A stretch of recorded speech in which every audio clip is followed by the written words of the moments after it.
Hello everyone. तो आज हम वर्कशीट नंबर 6 करेंगे जहाँ लिखा है लॉज ऑफ एक्सपोनेंट्स। हम जानते हैं कि एक्सपोनेंट्स क्या होते हैं, हमने अपनी पहली क्लासेस में पढ़ा है। एक्सपोनेंट्स को हम पावर भी बोलते हैं।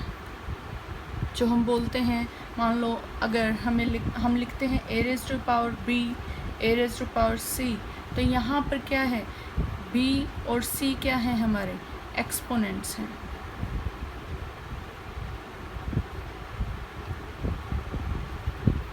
For example a raise to power 2 हम लिखते हैं, इसका मतलब है a को हमने 2 टाइम्स मल्टीप्लाई किया है। We multiply a 2 times, multiply a 2 times. जब हम अब अपनी वर्कशीट में देखते हैं तो यहाँ लिखा है कि अगर when the same number is multiplied repeatedly, अगर एक ही नंबर को बार बार रिपीट करके मल्टीप्लाई किया जाता है तब क्या होता है, when same number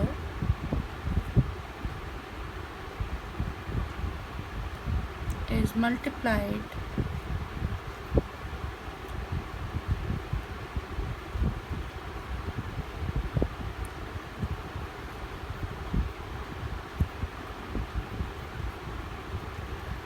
रिपीटेडली, बार बार उसको मल्टीप्लाई किया जाए तो उसे हम क्या करते हैं, एक्सपोनेंशियल फॉर्म में लिख सकते हैं। Then we can write it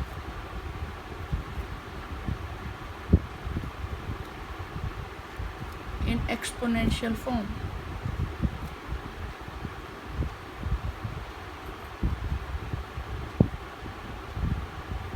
for example हम क्या लिख सकते हैं, अगर हम 5 को मल्टीप्लाई करें 7 टाइम्स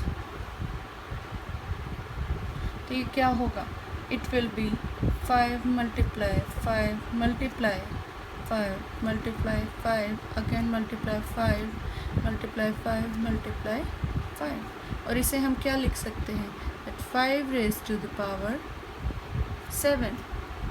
तो यहाँ पर हमारा जो 5 है, हम जानते हैं कि जो हमारा 5 होगा उसे हम क्या बोलते हैं, बेस। एंड जो हमारा 7 है उसे हम क्या बोलते हैं, एक्सपोनेंट।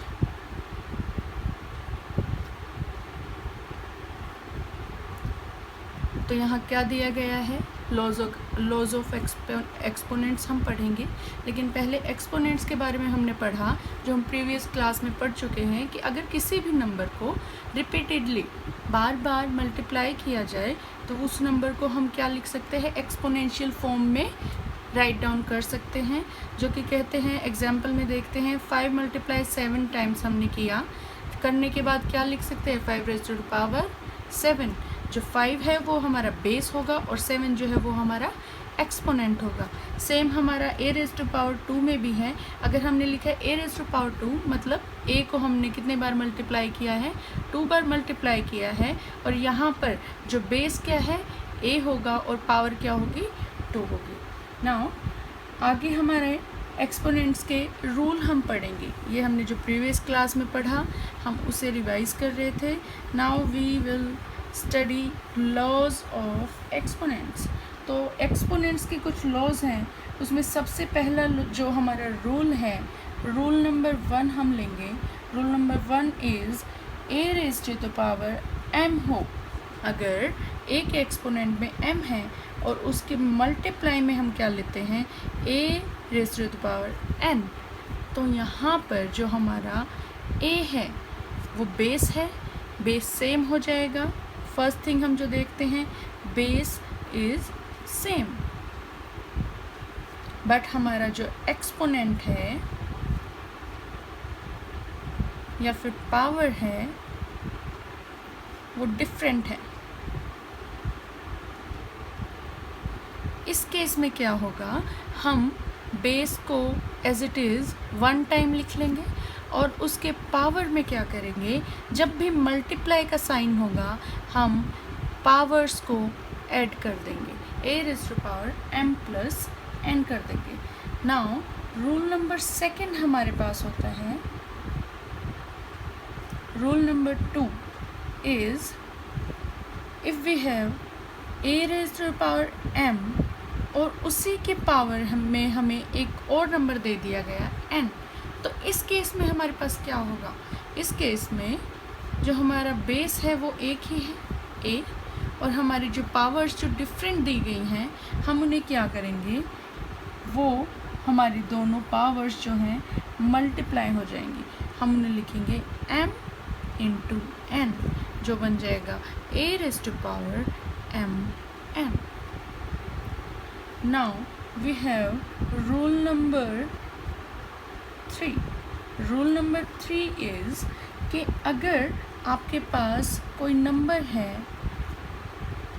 जिसके पावर m है और उसको हम डिवाइड करते हैं a raised to power n से, पावर डिफरेंट है और हमारे बेस जो है वो सेम है, इस केस में क्या होगा, हमारा जो बेस है वो सेम रहेगा, एज इट इज़ लिखेंगे और क्या करेंगे, पावर्स को हम माइनस कर देंगे। न्यूमरेटर में जो पावर है उसमें से डिनोमिनेटर वाली पावर को हम क्या कर देंगे, माइनस कर देंगे, a raised to the power m minus n। तो ये हमारे 3 रूल्स हो गए, जिसमें रूल नंबर 1 है अगर आपके पास एक नंबर गिवन है जिसकी पावर डिफरेंट है, 2 नंबर हो गए, a raised to power m multiply a raised to power n, और जब उनको मल्टीप्लाई किया जाएगा तो क्या होगा, उन दोनों की पावर्स ऐड हो जाएंगी, a raised to power m multiply a raised to power n is equal to a raised to the power m plus n, exponents को प्लस कर दिया जाएगा। यहाँ पर बेस हमारे सेम थे और एक्सपोनेंट जो है वो डिफरेंट थे।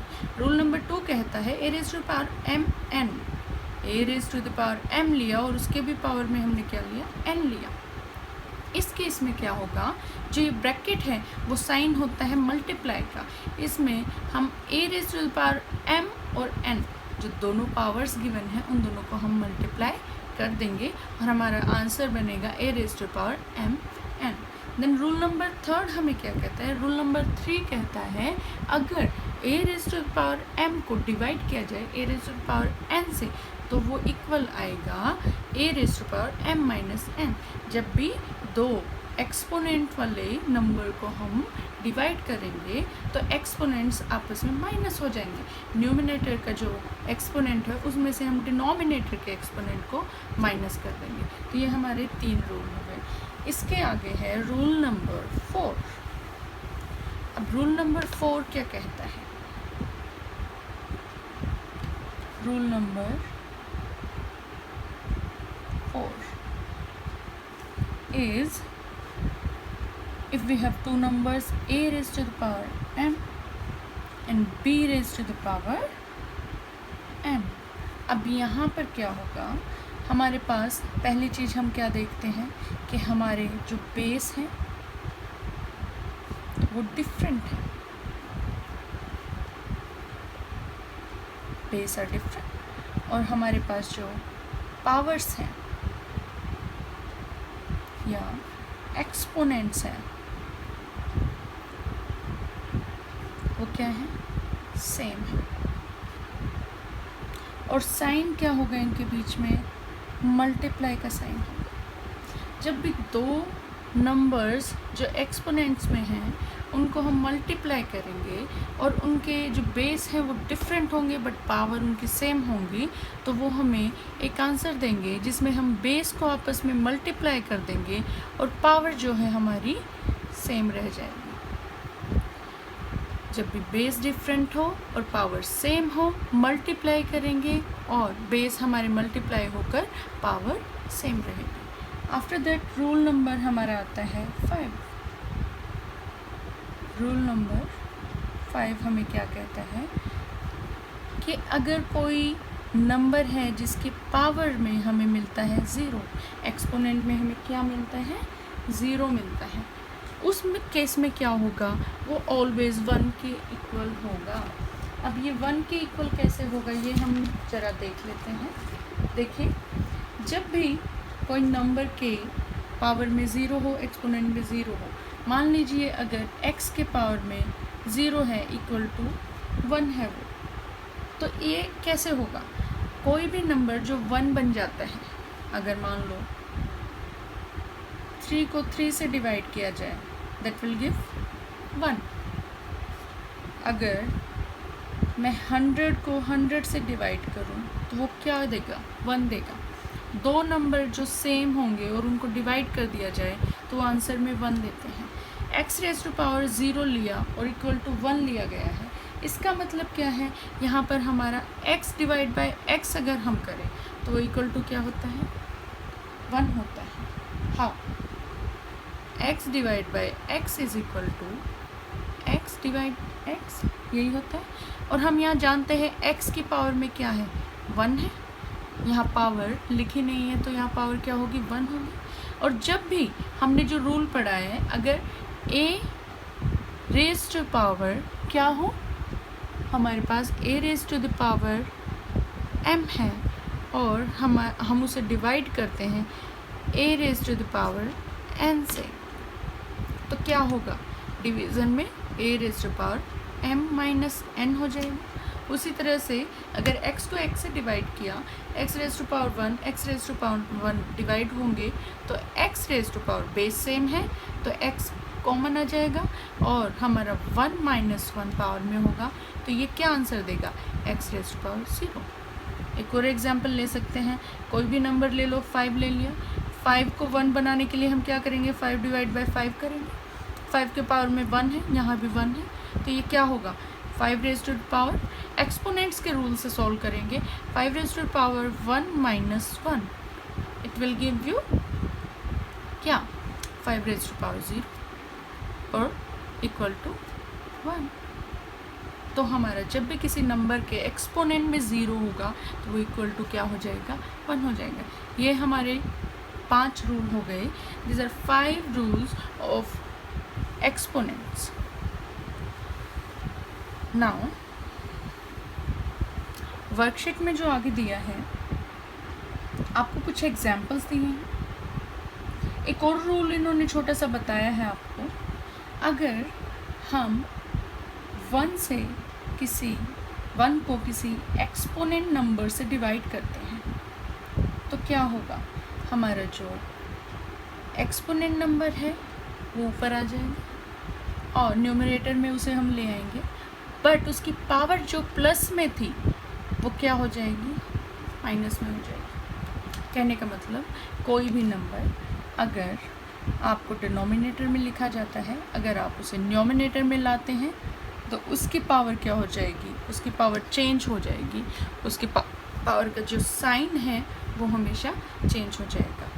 फॉर एग्ज़ाम्पल अगर मैं कहूँ 1 divide by 7 raise to the power 2 हमें गिवन है और इसको मैं नंबर को सोल्व करूँ, सिंप्लीफाई करूँ, तो ये क्या हो जाएगा, 7 raise to the power minus 2 हो जाएगा।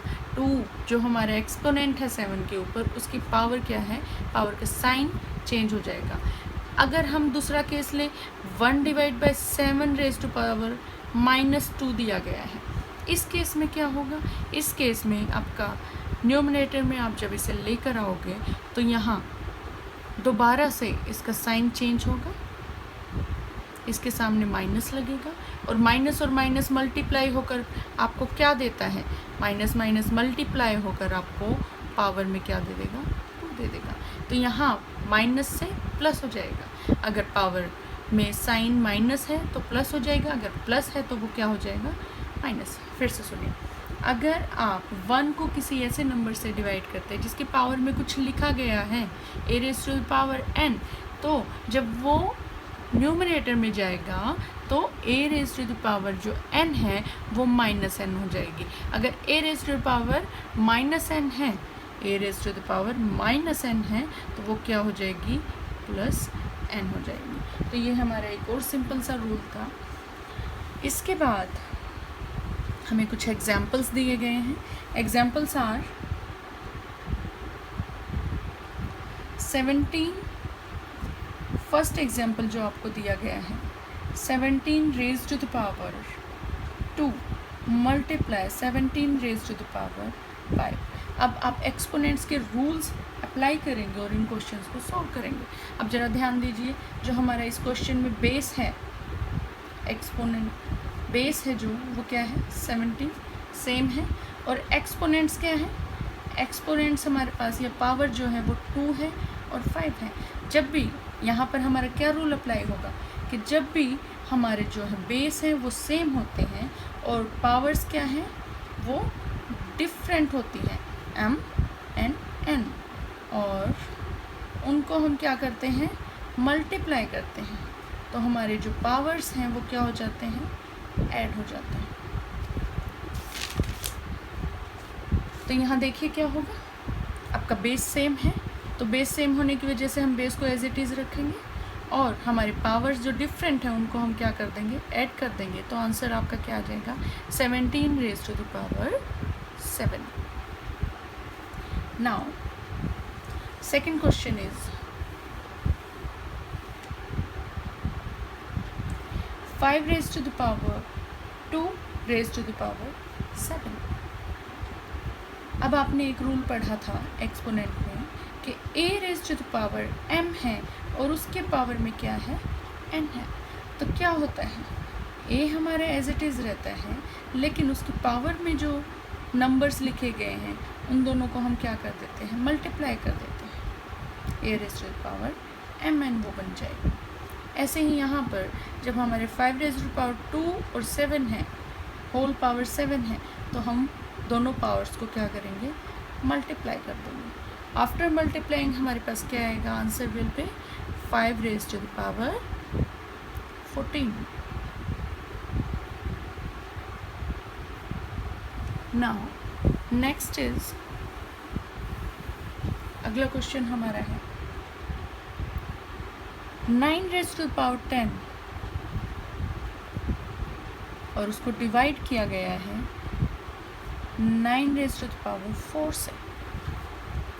लुक क्या होगा, नेक्स्ट हमारा रूल था अगर आपको सेम बेस वाले दो नंबर दिए हैं और उनको आपस में डिवाइड किया गया है और उनकी पावर्स क्या हैं, डिफरेंट हैं, तो इस केस में हम क्या करेंगे, इस केस में बेस तो सेम रहेगा लेकिन उनके पावर्स को हम माइनस कर देंगे। न्यूमरेटर की जो पावर है उसमें से डिनोमिनेटर की पावर को हम माइनस कर देंगे। तो इसका मतलब यहाँ क्वेश्चन देखिए, 9 raised to power 10 and 9 raised to power 4, हम आपस में इनको डिवाइड करते हैं तो हम क्या करेंगे, 9 raised to power 10 divided by 9 raised to power 4 जो दिया गया है यहाँ पर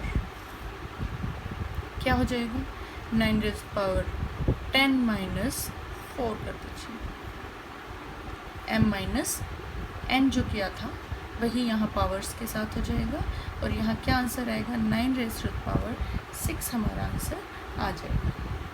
नेक्स्ट इज,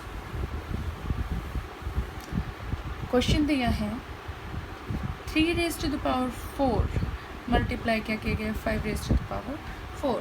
जब 3 raised to the power 4 और 5 raised to the power 4 हैं, यहाँ आप क्या देखते हैं, इनके बेस क्या है, डिफरेंट है और पावर्स क्या है, सेम है।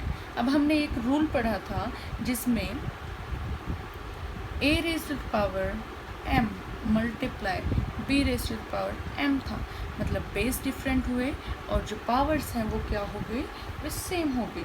इस केस में हमने क्या किया था, हमने बेस को आपस में मल्टीप्लाई किया था और raise to the power m common आ गई थी। अब ऐसा ही यहाँ होगा, हम क्या करेंगे, बेस को आपस में मल्टीप्लाई करेंगे और पावर क्या रख देंगे, सेम रख देंगे। तो आपका जो आंसर है वो क्या आएगा, answer will be 15 raised to the power 4। ये आपके एग्जाम्पल्स दिए गए थे। इसके बाद एक और एग्जाम्पल आपको दिया गया है, एग्जाम्पल नंबर 5 कहता है 11 raised to the power 0 दिया है और आंसर बताइए आप क्या होगा। हमने पढ़ा जब कोई भी नंबर हो और उसके पावर में क्या हो, 0 हो, ऐसा कोई भी नंबर जिसके पावर में 0 होगा वो किसके इक्वल होगा, 1 के इक्वल होगा। तो यहाँ क्या आंसर आ जाएगा, 1, आंसर विल बी 1। जब आप ऐसे क्वेश्चंस करते हैं तो आपको ज़रूरी होता है अगर आप ब्रैकेट्स के अंदर उसके रूल को जो है ज़रूर लिख दीजिए, जो भी फॉर्मूला है या रूल है वो लिख दीजिए ताकि वो साफ साफ क्लियर दिखाई दे आपने कैसे उसे सॉल्व किया। नेक्स्ट इज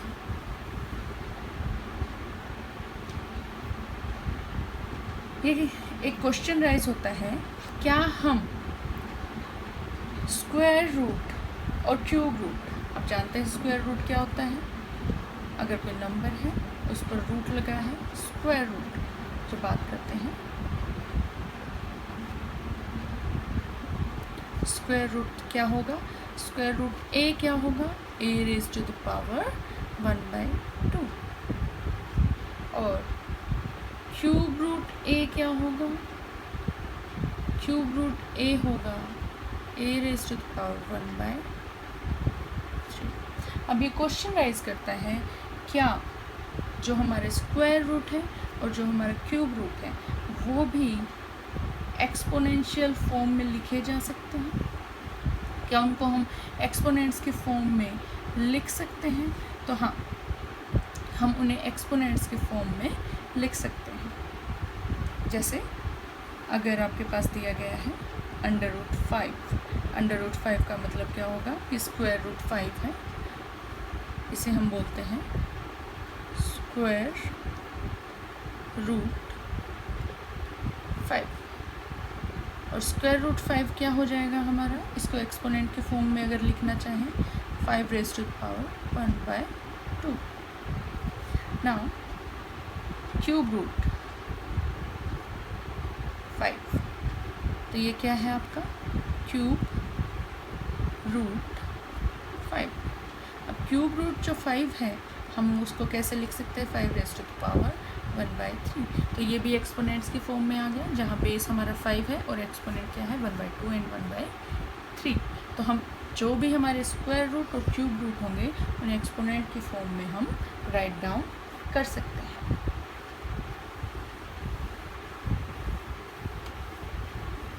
नेक्स्ट इज एक और रूल छोटा सा आपको एक्सप्लेन किया गया है।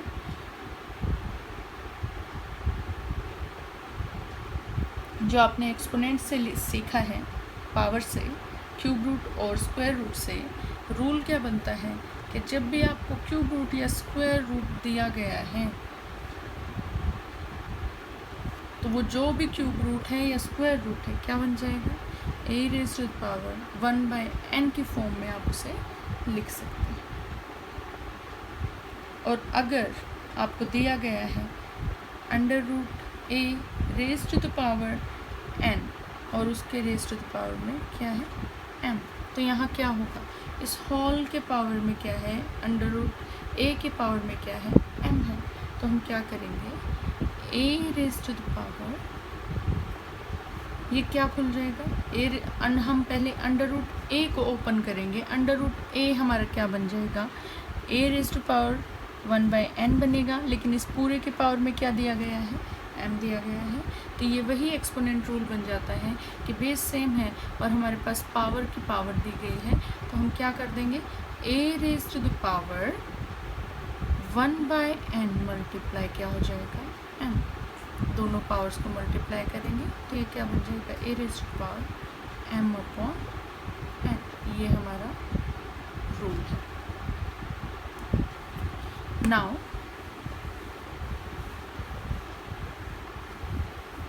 नेक्स्ट थिंग इज़, कुछ एग्जाम्पल्स हमें दिए गए हैं अगेन, और एग्जाम्पल नंबर 1 क्या दिया गया है, √7 को आप लिखिए। √7 हमारे पास क्या बन जाएगा, अगर हम एक्सपोनेंट रूल से ओपन करें तो 7 रेज टू पावर 1/2, क्योंकि ये स्क्वायर रूट ऑफ 7 है, square root of 7। Now next example इन्होंने दिया है √11 रेज टू पावर, ये क्या है 3। क्यूब रूट 11 दिया गया है, तो क्यूब रूट 11 क्या बन जाएगा, 11 रेज टू पावर 1/3। ये क्या है आपका क्यूब रूट 11, इसे आप लिख सकते हैं।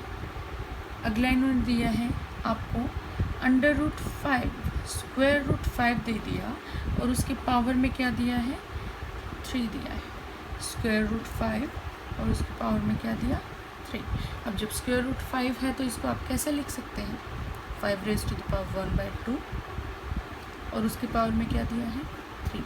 ये क्या बन जाएगा, 5 raise to the power 1/2 multiply 3, और ये किसके इक्वल होगा, ये इक्वल होगा 5 raise to power 3/2। Now next example इन्होंने दिया है. नेक्स्ट एग्जाम्पल इज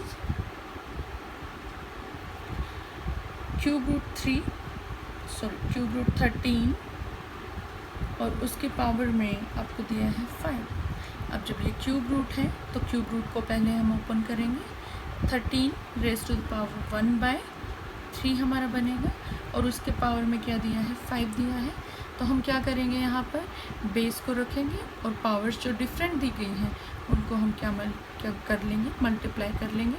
तो हमारा जो आंसर है वो क्या हो जाएगा, 13 रेज़ टू द पावर 5/3. ये हमारा आंसर हो जाएगा. तो अब आपको एक्सपोनेंट्स के रूल्स जो हैं वो अच्छे से समझ में आए होंगे. अब आपको कुछ क्वेश्चंस हैं वो सिंप्लीफाई करने हैं. सिंप्लीफाई किए हुए दिए हैं. 2 तरीके से एक ही प्रॉब्लम को सिंप्लीफाई किया गया है. ध्यान से समझिएगा. देयर आर 2 प्रॉब्लम्स जिनको एक ही तरीके सिंप्लीफाई किया गया है. नंबर गिवन है 4 रेज़ टू द पावर 3/2. ये आपको नंबर दिया है. अब आप इसको 2 अलग तरीके से सॉल्व करेंगे. 4 रेज़ टू द पावर 3/2. पहला देखिए क्या है. आप 4 रेज़ टू द पावर 3/2 को क्या लिख सकते हैं. 4 रेज़ टू पावर 3/2 आपका लिखा जा सकता है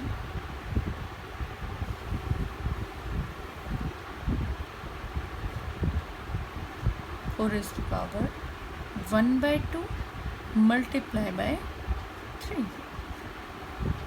a raise to power m multiply n इन्होंने कर दी. इस तरह हम इसे लिख सकते हैं. सेकंड फिर ये क्या कहते हैं, आप आगे इसे क्या कीजिए, हम इसे ऐसे भी लिख सकते हैं 4 रेज़ टू द पावर 1/2 और उसकी रेज़ टू द पावर 3. हम ऐसा लिख सकते हैं. अब हमारे पास ये जो नंबर 4 है, क्या हम इसको और सिंप्लीफाई कर सकते हैं. इसको सिंप्लीफाई करेंगे क्या हो जाएगा, 2 रेज़ टू द पावर 2 क्या हमारा 4 होता है और उसी के साथ हम ब्रैकेट्स लगाएंगे इसके ऊपर और ये क्या होगा, रेज़ टू द पावर 1/2 होगा और उनके पावर में, होल के पावर में हमारा क्या आ जाएगा, 3 आ जाएगा.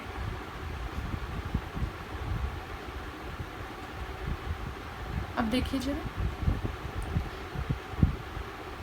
क्या हम इन ब्रैकेट्स को सॉल्व कर सकते हैं. पहले अंदर ब्रैकेट को सॉल्व करेंगे. ये क्या बन जाएगा, 2 raise to the power m n और ये कोई भी नंबर आप और ले लीजिए.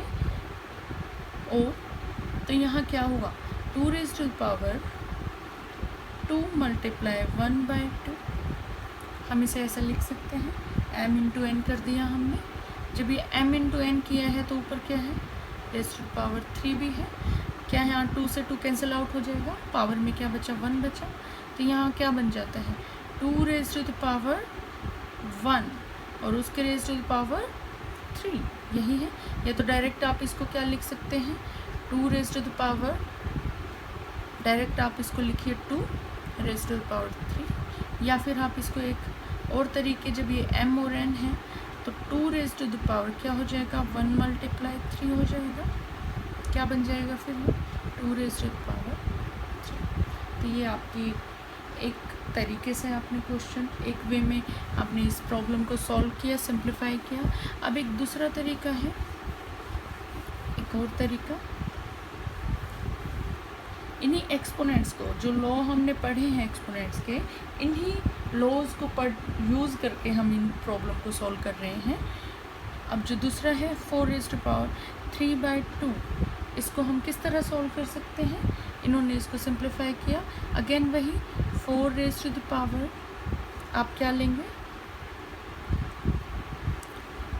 4 रेज़ टू द पावर 3 लीजिए और 1/2. कहने का मतलब 4 रेज़ टू पावर 3 मल्टीप्लाई 1/2, जिसको इसने सिंप्लीफाई करके इस तरह लिखा. और आगे हम इसे कैसे लिख सकते हैं, again 4 raise to the power 3 क्या होगा, 4 मल्टीप्लाई 4 उसके पावर में 1/2. क्या ये 64 आएगा. रेज़ टू पावर 1/2 सेम रहेगा. अब जो 64 है, क्या हम उसे 8 मल्टीप्लाई 8 करके लिख सकते हैं और रेज़ टू पावर 1/2.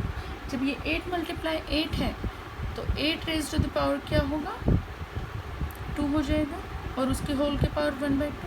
अब जरा ध्यान दीजिए, ये m और n पावर बन गए, तो अगेन हम इसको क्या लिख सकते हैं, 8 रेज टू पावर 2 मल्टीप्लाई 1/2। जब हम इनको कट करेंगे तो हमारे पास आंसर क्या आएगा, 8 रेज टू पावर 1, जिसको हम सिंपली 8 भी लिख सकते हैं। अब हमने इनको 2 वे में सॉल्व किया, सेम प्रॉब्लम को 2 तरीके से सॉल्व किया है, लेकिन दोनों का आंसर क्या आया है, 8 आया है। नाउ नेक्स्ट ये कहते हैं आपको कुछ प्रॉब्लम्स हैं वो खुद से सॉल्व करनी है। देखिए क्या प्रॉब्लम्स दिए गए हैं। फर्स्ट ये कहते हैं, फर्स्ट प्रॉब्लम जो इन्होंने दी है वो है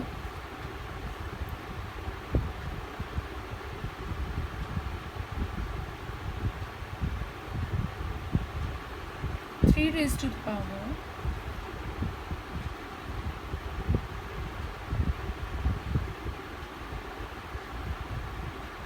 1/3 multiply 3 raised to power 2/3।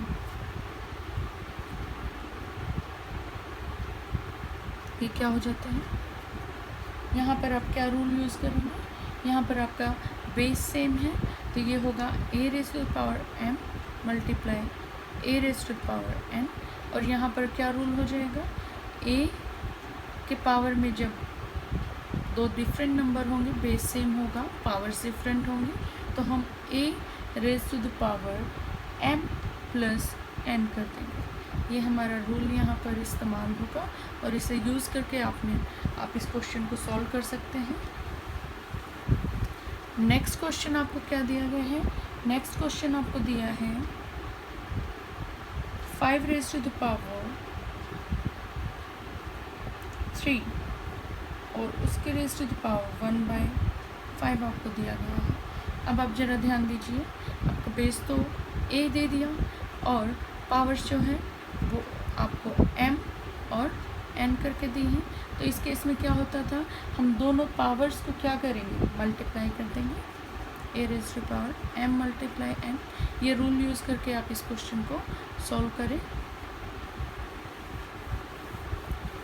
Now next ये कहता है कि आपको 5 रेज़ टू पावर 2/5 को डिवाइड करना है 5 रेज़ टू द पावर 1/5 से।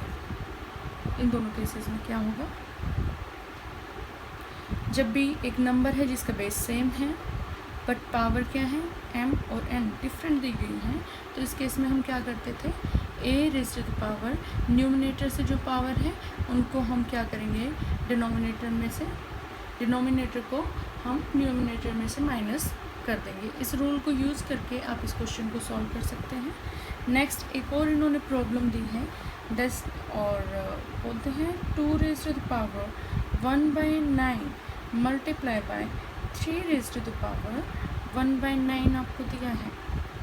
यहाँ पर देखिए बेस रेट जो है वो डिफरेंट है, a मल्टीप्लाई में क्या दिया है, b दिया है, पावर्स क्या है, सेम दिए हैं। तो इस केस में क्या होता है, हम इस केस में दोनों बेस को मल्टीप्लाई कर देते थे, a मल्टीप्लाई b कर देंगे और पावर क्या होगी, सेम रह जाएगी। और इसी रूल को यूज़ करके आप क्या करेंगे, इस क्वेश्चन को सॉल्व करेंगे। Thank you.